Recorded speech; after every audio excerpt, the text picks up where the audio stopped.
My guest tonight is a very funny comedian who hosts the podcast Beautiful Anonymous, which is streaming now on Topic and All Topic channels. I really do like this guy. Please welcome our good friend, Chris Gethard. Chris, so good to see you. You too. That's really nice that you said you like me. I like you too. Well, it was on the card. I had to read it. That's not true. I did add that part myself because I do really like you. You're a very funny guy, and I've gotten to know you pretty well over the years coming on my show. Now we're in these very strange circumstances. You look to be in, I'm just judging by your background, a beautiful, small, looks like a New England cottage that you're staying in. It's actually in New Jersey, but Thank you so much. Yeah, it makes it considerably less quaint that I say New Jersey instead of New England, but yeah. It really does. Nice. It really does. Yeah. You know? No one says, oh boy, I do really want that New Jersey chowder right now. You know what I mean? No, most people are like, what is this hellscape where you fly into the Newark airport and the sky is literally shooting flames? What is going on here? Now, Chris, there's a lot to catch up on here because you said something the last time we spoke that stuck with me. Now, I talk to a lot of people, and I talk to them, and the minute I'm done talking to them, I immediately forget what they said. But you said something that stuck with me, which is that you had started going on Cameo. Cameo, of course, the service where a celebrity can go on and give a quick message to somebody and make usually like a smaller amount of money, but you've been doing that, and that stuck with me because I thought I haven't talked to anybody who's doing Cameo, so I want to sort of catch up on that. How's it going? Are you still doing, or did you abandon Cameo?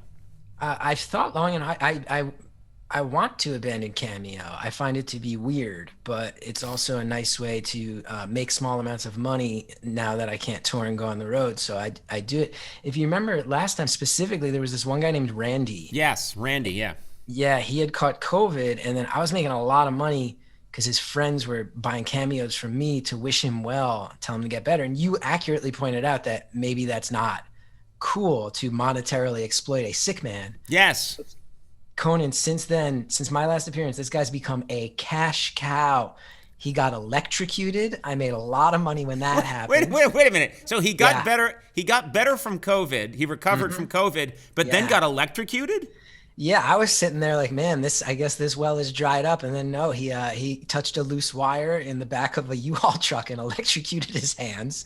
He burned his hands. I got coined for that. Then he moved to northern Michigan, and I guess when he hit the cold, his hands were having all these pains. He found out that he had broken bones from when he was a teenager, and they hadn't healed right. So he has to get surgery on his hands. Cha-ching. And then I just saw on Instagram, I followed the guy on Instagram the other day. This I thought was just truly insane. Randy, if you're watching, I am serious. He put a post on Instagram, Conan. He bought a boat. It's a picture of him standing in front of a boat. I'm like, Randy, with your luck, take that boat and push it into the ocean with your broken, burnt hands and never think about it again, man. Like, you're bad luck Johnny to the core. Don't get on a boat. And I stand to financially gain a lot if he has a boating accident. Yes, that's a lot of money. I don't want any more of Randy's pain money. I don't want any more. Well, wait a minute. Chris, you say you don't want it, but you're not turning it down. And you've referred to him several times. You describe one of his horrible injuries, and then you start laughing, and you call him a cash cow. So don't tell me that I can't take any more of his money. Look, if we're living in the awful stages of late game capitalism, right? And if the guy who owns Amazon can make $13 billion in a day, then I can make $35 when this guy Randy electrocutes his hands. Is that the amount of money that you get when you're on Cameo? Is it 30?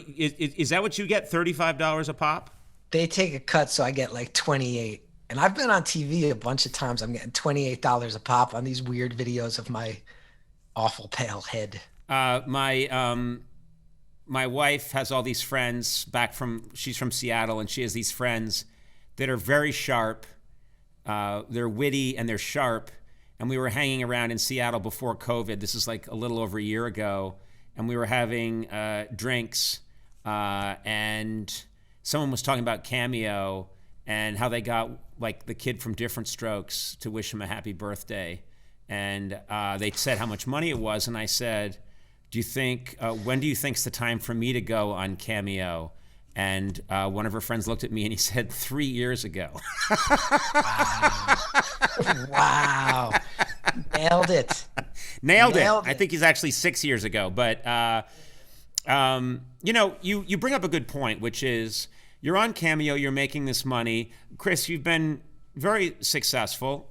You have really made a name for yourself. You're a very well-respected comedic performer and a very funny and agile mind. Yet I find this tragic when you search your name on Audible, and you've done, you're a big name. When you search your name on Audible, only porn comes up. Yeah. Only porn. Yeah. Look at this. This is right here. We have older slut banged hard. Hard as it gets. This has to do with your last name. Is that right? Yeah, I think maybe the first time we met, we got a good laugh out of the fact that my last name does spell out the words "get hard." That's just a true sad fact about my life. So when you search my name on Audible, yeah, the #1 search result is older slut gets banged hard, because get and hard are both in there. But the thing that makes me really sad, because I've been hearing that joke since middle school. Yeah. I can get used to that. The thing that makes me really sad is I've written 3 books, and that, like, I wish that was at least #4, Yeah. I wish older slut gets banged hard came in after my actual written works. I don't even think I'm in the top 5 of books that come up when you search Gethard. It's all pornography. Right. It does occur to me that if you did porn, your name would be at the top. Talk about a cash cow right there. Yeah, because your name is Get Hard, porn. and then you could put Get Hard in the title and, bang. And I'm sure, I bet there's tons of people watching right now looking at this going, yeah, let's make that happen. I really want this guy to segue into a pornography career. Don't put it down. Listen, Chris, I am also pigment challenged. I'm a very pale, sickly person. I tried it like in the 80s for a year or two, and didn't go well, but it didn't go horribly. Is there any parody porn about you? That's a big thing, parody porn, right? Yeah, I don't know that there is. I mean, let's put that out there again to the viewers. If anyone out there knows of any Conan with monin, please don't make me do the work for you. Let's just find if it's out there, because I want my cut. Talk about cha-ching. They owe me a piece, If not, if they find some super tall redhead guy who looks like you and they give him a sidekick and they name the sidekick like Randy Richter, and then they start that would be amazing. Would you watch it? Yes, I would. You watch it? Yes, I would. I would watch it repeatedly. I would watch it long after people could even think that I was doing it ironically. They would just become clear that I was addicted to that pornography. Mm-hmm. You're living in New Jersey now. Yeah. What are you doing? You've got this suburban life in New Jersey, and you can't tour because of COVID. What are you doing? Mostly lawn maintenance. I've become really obsessed with lawn care in a genuine way. I tend to fall into tracks where when I get into something, I get extremely OCD about it, and I've become like a huge lawn head. I don't know how into lawns you are, so if I'm saying anything you already not at all. Not at all. What do you mean I'm a huge lawn head? No one says I'm a lawn head. I am a massive lawn head. Massive lawn head. It started, I cut my grass too short and I got the crabgrass, and then all my neighbors were making fun of me. They're saying that's a rookie mistake. So I went on this quest to fix my lawn. I have a whole chart of dates when I have to put down fertilizers. And I'm not trying to act like a big shot, but I spent a couple extra bucks. I got the Jonathan Green products, the grass seed blend. I got the Jonathan Green Ultra Black Beauty, which is a mix of Kentucky bluegrass and, say it with me, Conan, tall fescue. Tall fescue. You got there first, but I was gonna say tall fescue, but you got there first. Do you know where else that grows? Oh yeah, South lawn of the White House. You bet. I'm gonna have the same grass as the White House. Hey, lawn heads talking right here. Yeah. Don't get me started on lawns, because I'm counting them days. March 15th is when I put my next round of green up fertilizer. I count down the days. I check the calendar, and also it was only like 6 years ago that Vice magazine called me the king of underground comedy and the future of late night television. Yeah. And so so this is what I do. This is what you do now. Yeah. Well, it doesn't mean that Vice magazine was wrong. It just means I went seriously astray at some point. You went astray. You went astray. It's your fault. Does the lawn look good? Are you proud of it? Half of it looks good and the other half of it looks completely horrific in a way that fills me with genuine shame. Also, cars and trucks keep driving along the edge of it on the road, and then it pools with this like nasty standing muddy water. And I can't tell you how much it fills me with genuine anxiety and self-doubt and self-hatred. And I have real mental issues, so I don't toss those phrases around lightly. I'm submitting this entire interview immediately for a Peabody Award. I think we're gonna. I think the fact that we went from porn to lawn maintenance. Yeah. What other show can do that? What other host-guest combination can do that? That's only us, Chris. Absolutely. And you dug so deep that you got me to admit I have anxiety, which no one's ever. Who would think that? Who would think you've struggled in any way with anxiety? Yeah. Hey, the guy whose last name leads to older slut gets banged hard has self-confidence issues. Who would have thought? Who would have thought? We all have our obsessions that can seem random. I have obsessions with, presidential arcane knowledge and weird historical facts. I have a lot of other obsessions as well. We don't have to get into all that now. Your obsession is obscure sodas, obscure like soda pop. Yeah. That is very difficult to find. So we're not talking about your A&W root beer. We're not talking about Coca-Colas and things like that. We're not even talking about Mountain Dew or anything like that. We're talking about sodas that most people haven't heard of. Yeah. I stopped drinking 20 years ago, and I got addicted to soda instead. And there's some great ones out there. Mr. Cucumber is probably my favorite. What are you talking about? There's one called Mr. Cucumber? It's spelled Mr. and then Cucumber, and it's absolutely, if you taste this stuff, you're going to go, I don't need to drink anything else in my entire life. This cucumber flavored soda is nailing it. It's the best. Where can one procure Mr. Cucumber? Nowhere in the Northeast, really, which is unfortunate to me. I have to drive almost to Albany is the nearest store I know of that has it. I live in New Jersey. It's like a 3.5-hour drive. I can't order it on the internet. In LA, there's a store called Galco's that has every great soda. They're amazing. The one I've never had that even they don't have is there's this drink. It's not actually a soda. It's called Delaware Punch. It's not carbonated, but it's very rare. And it started in 1913. It got super popular, and Coke bought it, shut it down. They would do that, shut down their competitors. Right. And I found it. They still make it in a couple counties in Louisiana because it was really popular there. I was doing shows in New Orleans. I walked around in the New Orleans humidity, heat all day, spent hours going to different stores, finally found it, drank it, did not like it. I want to be clear about that. I did not find it good. But what a sad quest. It ends with, no, I really don't like this. Why don't you like, what is it called? Delaware Punch. Delaware Punch. It was very syrupy. I found it very syrupy, but that's not even the saddest part. The saddest part is I later found out that the stuff you can find in America, it's not the original formula. The original formula had a type of food coloring that has since been outlawed by the FDA. So then I was researching it more, and I found out that there's a bottling plant in Guatemala that still uses the original food coloring. So before COVID, I legitimately was planning to fly to Guatemala just to track down a bottle of this stuff, which I want to be clear is a drink I already know I do not like.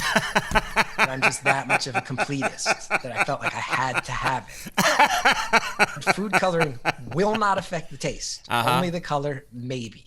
Who knows? Rate this for me. What is the bigger waste of your life? A lot of time on lawn maintenance that gets you only a half decent lawn, or quests to find and track down worldwide sodas that you don't like? I mean, what a question. What an eye-opening and revealing question that illuminates everything about my priorities, why my career has headed in the direction it has. so many things. Why Yeah. I'm plagued with a sense of low-level loneliness that never leaves me. All these things are becoming very clear. Yeah. I think you just added a Pulitzer to that Peabody. Yeah. No. Trust me. I'm submitting this interview for every award that's out there. Every award. Yeah. Every single star. award. We're going to get a Latin Grammy for this Emmy. I promise you. I cannot wait. Yeah. I cannot wait. Very exciting. Yeah, it's hard to say. It's hard to say which is a bigger waste of time. And I kind of feel like I need to pass on the answer, because if I analyze it too much more, I'm going to get so sad. Yeah. And you're alone right now, and you're in this beautiful New England home that's been misplaced in New Jersey. So I don't want you to be sad. Absolutely. What is your favorite of the conventional sodas that I could get right now? I'm in Los Angeles in an abandoned theater, but that I could get. What's your favorite of the conventional sodas? So that do you like anything that someone could buy? Yeah, I do like Mountain Dew. I like Wild Cherry Pepsi. I think it's become much easier to find Mexican Coke now. Yes. That has cane sugar instead It of has corn cane syrup. sugar and real cocaine in it. It does. It has a load of cocaine. It gets you really hopped up. And then Yeah. also, if you wait until Passover, if you ever see Coca-Cola with a yellow cap, that has cane sugar. So that's a fun. I think it doesn't seem like you're finding as much fun in that as I am. No. I respect the laws of the Orthodox Jewish people. Yeah. And that they need. So no, I would never. I just was solemnly nodding that I'm glad that. I feel like you're not sharing my giddy excitement, though, in that there's like a I think if limited you run and I Passover Coke. If you and I are giddy at the same time, it's too much raw energy. So we need to keep it at this level right here. That's why. Now tell me about the podcast Beautiful Anonymous. I want to congratulate you because it has become a TV show. That's very rare that a podcast has to be quite good to then become a TV show. Yeah, I'm really proud of it. I mean, that show's changed my life. I just talk to people on the phone and connect with them, and they tell me like sometimes funny stuff, sometimes super sad stuff, but It's all about human connection. And the fact that it got turned into a TV show when it's based on me talking to anonymous people on the phone, I'm like, that's amazing that someone took a chance on it, and I'm really proud of it. I talked to a woman a few weeks ago on the show who identified as a pirate. That was fun. She views herself as a pirate. The way different people can identify with a number of different genders, this person identifies as a pirate. Yeah. On the weekends, she dresses up as a pirate and she hangs out with her pirate crew. They don't have a boat. They just dress up as pirates and hang out. And they all have assigned roles on the ship. And then she has a captain. And she told me that if they're all going to eat and like everybody votes for TGI Fridays, but then the captain wants to go to Chili's, they go to Chili's. He's the captain. You got to go with the captain. Yeah, she says she kind of views herself more as a pirate, and the rest of her life is the fake version, and her real life is being a pirate. Here's what we're finding out through, I think it's one of the beauties of podcasts is, I think there's 1 million of them in the United States. That number's growing all the time. Mm-hmm. Everybody has their own unique expression, and people can put something out there, and then there'll be people that come and say, yeah, me too, pirate. My life is all about being a pirate. It's an amazing way for people to connect. It really is. And I'll tell you, for the ridiculous stuff, that's really true. But then even the serious, people have called up and told me stories where you're like, that is 1 in 1 million. It's heartbreaking. It's sad. And invariably someone on the internet will go, oh my God, this made me feel so much better because I had my own version of it. And I'm going, you sit there, you go, every person who I've ever been mad at for taking too long at the ATM machine in front of me, like they might have been getting ransom money for a kidnapping. Like I have no idea why this person, like it's really changed my perspective. And like, I spend so much time getting angry at people. And then my job has become talking to people. And I realized everyone's life is stressful on some level and they're living in that at every moment. So it's taught me to chill out, take it easy on people. The other thing you should take away from that is that it's another way, in addition to Cameo, to make money, extorting money from people, tricking them into thinking that you have a loved one and then you need the cash quickly. It's just another way to go.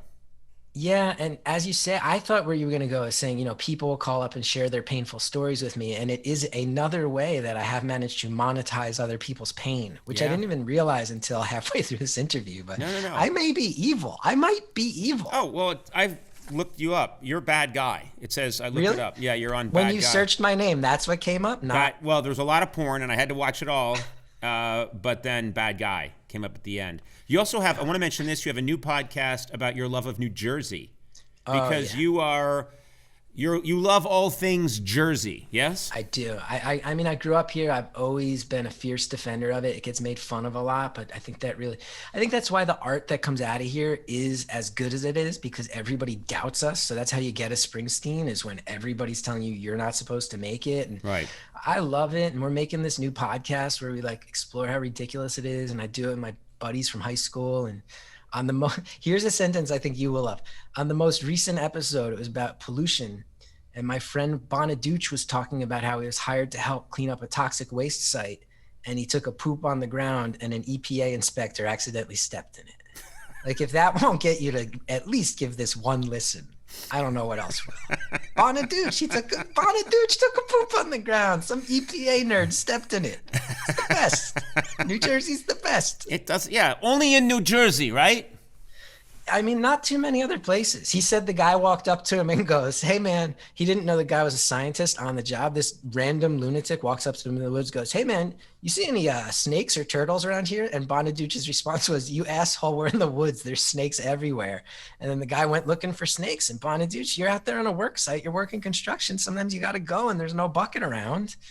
The guy slipped in Bonaduce's poopy. It happens. You know what? That's Bonaduce for you. You know? Oh, I mean, since that is high school. You know what that is? That is classic Bonaduce. Endless, pure Bonaduce to the core. Man. You have no idea. He's the best. There's a whole book just in Bonaduce, but if you write it and I go to look it up, I'm just going to see a lot of It'll come up as Bonacooch. Beautiful Anonymous is streaming now on Topic and all Topic channels. You can listen to Chris's podcast, New Jersey is the World, wherever you get your podcasts. And that's a podcast that has prime Bonaduce stories. You got to get those. Chris, always a pleasure talking to you. Don't be sad, be happy. And I'm going to find you that missing soda that you've never had. I'll go to Guatemala. I'll do a travel show where I go to Guatemala in search of that soda. If you ever do, can I tag along on my own dime, please? Absolutely not. No. You get it. I need a wingman. I'm out there traveling the world. Ladies, you know what I mean? Bonaduce can come. You know what I mean? That's a wingman. You'd be much safer in his world-weary construction worker hands. I promise you that. Yes, of course. You and I will find that soda together. Chris, Gethard, thank you very much. A pleasure. Thanks for having me.